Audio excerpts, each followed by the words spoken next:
काबा। ये black colour का structure secret से भरा हुआ है। Black stone sent down by God to earth. Is it actually a meteorite? और इसकी हिस्ट्री खून से भरी हुई है। इस काबे का आपके दिल से जुड़ा एक राज है जो कि आज आप जानने वाले हो, तो चलें जानते हैं।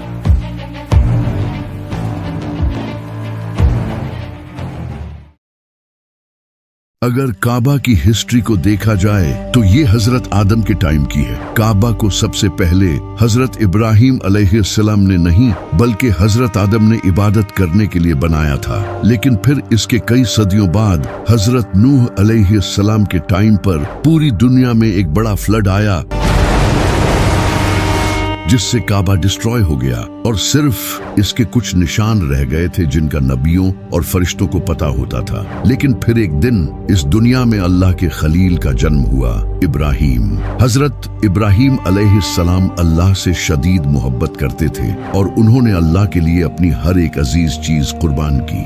हजरत इब्राहिम अलैहिस्सलाम उस वक्त फिलिस्तीन में रहते थे, तो एक दिन अल्लाह ने हजरत इब्राहिम अलैहिस्सलाम को हुक्म दिया कि वो काबा को तामीर करें। हजरत इब्राहिम अलैहिस्सलाम ने जहां पहले काबा था उसके आसार ढूंढे और वहां काबा बनाना शुरू किया। हजरत इब्राहिम अलैहिस्सलाम ने पास के पहाड़ों से पत्थर उठाकर काबा को बनाना शुरू किया। हजरत इस्माइल अलैहिस्सलाम पत्थर ला रहे थे और हजरत इब्राहिम अलैहिस्सलाम पत्थरों से काबे की दीवारें बना रहे थे। जब काबे की दीवारें बन गई तो हजरत इब्राहिम अलैहिस्सलाम एक बड़े पत्थर पर खड़े हुए। उस पत्थर पर हजरत इब्राहिम अलैहिस्सलाम के मुबारक पैरों के निशान छिप गए। ये पत्थर आज भी काबा के सामने पड़ा है, जिसे मुकामे इब्राहिम कहते हैं। काबा बनने के बाद हजरत जिब्राइल एक सफेद पत्थर लेकर आए जिसे हजरे अस्वद कहते हैं। हजरत इब्राहिम अलैहिस्सलाम ने इसे काबा के कोने में लगा दिया, लेकिन मुसलमानों के गुनाहों की वजह से आज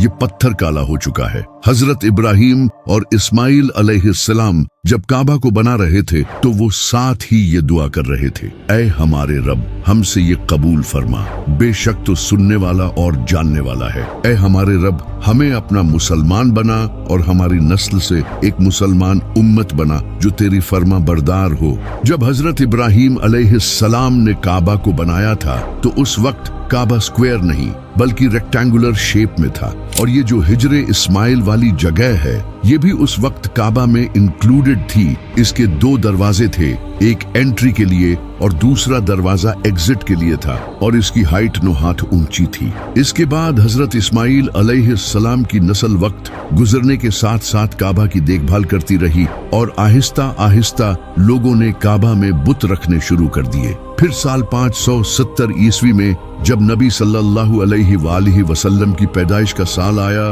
तो इसी साल एक इंसान ने काबा पर हमला करने का प्लान बनाया। इसका नाम अब्राहा था। अब्राहा एक बादशाह था जिसकी यमन पर हुकूमत थी, और वो ये चाहता था कि जिस तरह दुनिया भर से लोग काबा आते हैं इसे छोड़कर लोग यमन में आएं। इसीलिए इसने यमन में एक बड़ा कैथीड्रल भी बनाया, लेकिन लोग फिर भी इसके कैथीड्रल की जियारत करने नहीं आए, क्योंकि अरब के लोग काबा को एक बहुत ही इम्पोर्टेंट रिलीजियस प्लेस मानते थे और काबा में इनके बुत भी रखे थे।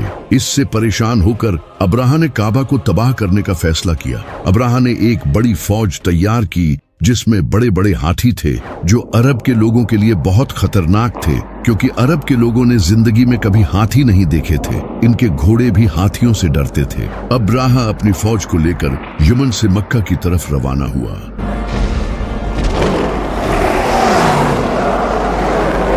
और रास्ते में आने वाले टाउन्स और कबीलों पर कब्जा करता गया। इसी दौरान इसने कुछ ऊंट हथिया लिए, लेकिन इन ऊंटों के मालिक का नाम अब्दुल मुत्तलिब था, जो नबी सल्लल्लाहु अलैहि वसल्लम के दादा थे। जब हजरत अब्दुल मुत्तलिब को इसका पता चला तो वो अब्राहा से मिलने गए और इसके पास जाकर उन्होंने अपने ऊंट वापस मांगे। अब्राहा ये देखकर बहुत हैरान हुआ। इसने जनाबे अब्दुल मुत्तलिब से कहा कि मैं यहाँ तुम्हारे काबा को तबाह करने आया हूँ और तुम्हें अपने ऊंटों की पड़ी है। तो जनाबे अब्दुल मुत्तलिब ने इसे कहा कि मैं इन ऊंटों का मालिक हूँ और इस काबे का मालिक कोई और है। मैं अपने ऊंटों की हिफाजत करूंगा और वो काबा की हिफाजत करेगा। तुम मेरे ऊंट मुझे वापस कर दो। फिर चाहे काबा पर हमला करो। तो अब्राहा ने इनके ऊंट इन्हें वापस कर दिए और वो वापस मक्का चले गए। वहां जाकर वो काबा के पास गए और इसके दरवाजे को पकड़कर कहा, आए अल्लाह, एक इंसान भी अपने घर की हिफाजत करता है तो तू भी अपने घर की हिफाजत कर।